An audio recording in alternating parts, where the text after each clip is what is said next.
Let's do it.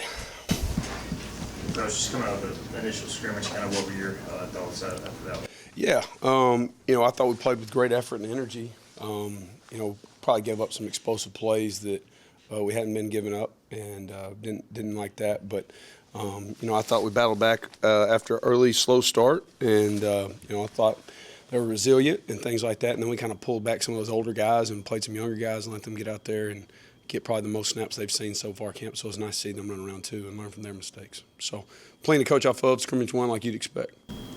Dude, I know you were big on seeing the tackling. Yeah. What did you think of that? We can still, like Coach Harrell says, you always think you can improve on it. You know what I mean? Especially I want to see us tackle better in space. You know what I mean? You got some of those young DBs out there, and just seeing them get off blocks and tackle in space. I thought we missed some of those early, especially before we kind of settled in and started making those plays.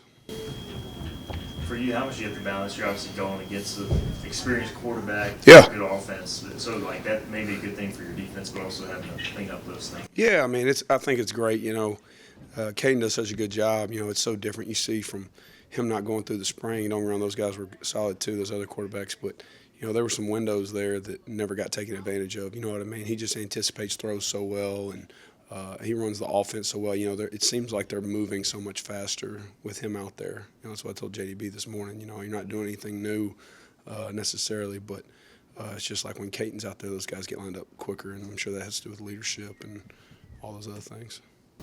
You said scrimmages were big for just kind of assessing position battles for ones that were close. Is there anyone that was a big riser on Saturday? Ooh, big riser.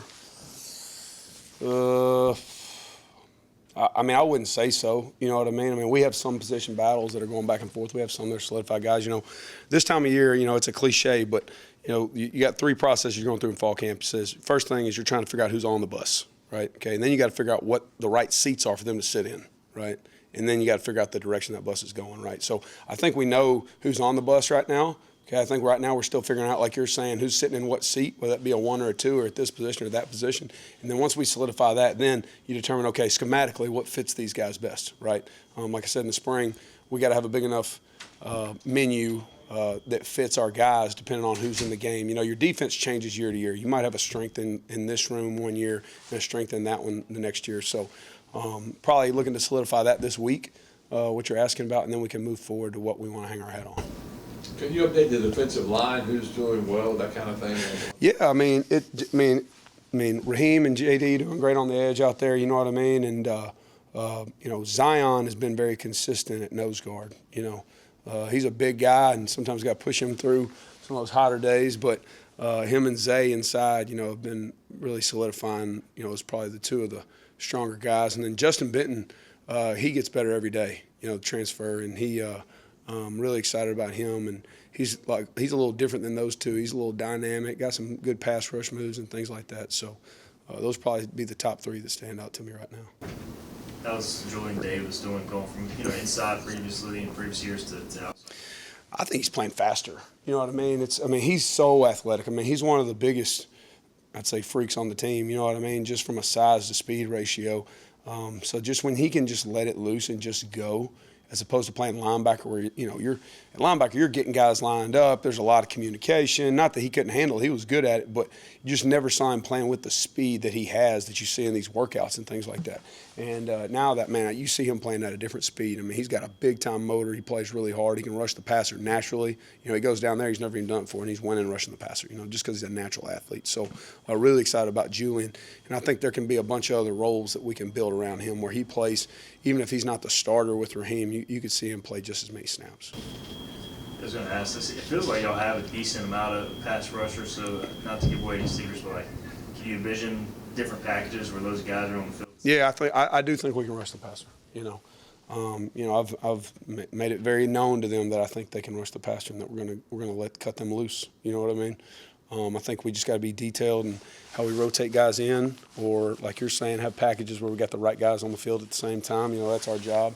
I think that's something we can hang our hat on, is just cutting those guys loose. I don't always think we've got to create pressure by just bringing everybody, because we got some dudes who can line up and win. Coach, you talked about those young DBs, and Keith Cromwell made a big play at the end of the scrimmage, and Alex Moore had a big hit. Just how have you seen Alex Moore kind of grow from where he was in the spring till now.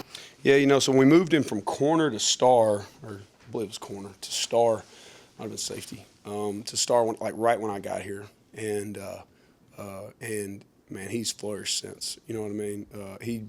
He competes at a very high level. He's got a high care factor about him.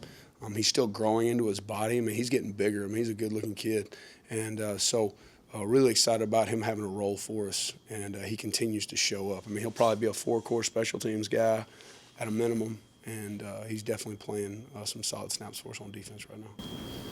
How's corner competition going again? You'll have a lot of guys there. Is anybody starting to? I mean, Rasheed Reasons, I mean, he solidifies himself as a guy in my eyes. I mean, he competes every day. Not to say he's perfect or anything like that, but, a big part about DB is experience sometimes, because those guys don't panic when the ball's in the air. Don't get me wrong, running fast and all these things are great, but, the greatest DBs, when that ball's in the air, they don't panic. Just like receivers. When the best receivers, when the ball's in the air, they don't panic. It may not be on the right spot. They got good body control, all those things. That's what Rasheed's got. When the ball's in the air, he doesn't panic. He's confident. He locked into his assignment for a guy. What I'm really impressed with is he wasn't here in the spring, and he's really locked into the defense already. So, he stood out to me, and those other guys are competing as well. And, I think it's really nice that we got a bunch of guys near the same level and creates competition. They better be on their A game, or they might be with the 2s or the 3s the next day. So, but that'd be one guy that stands out in that room right now. Where do you want to see your unit take the biggest leap this week?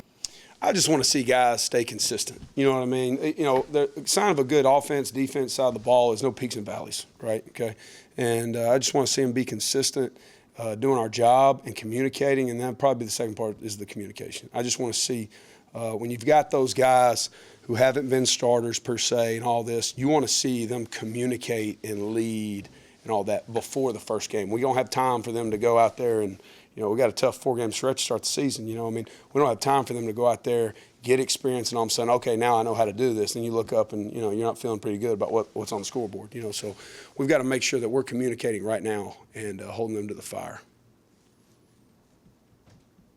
Good. Thanks, guys.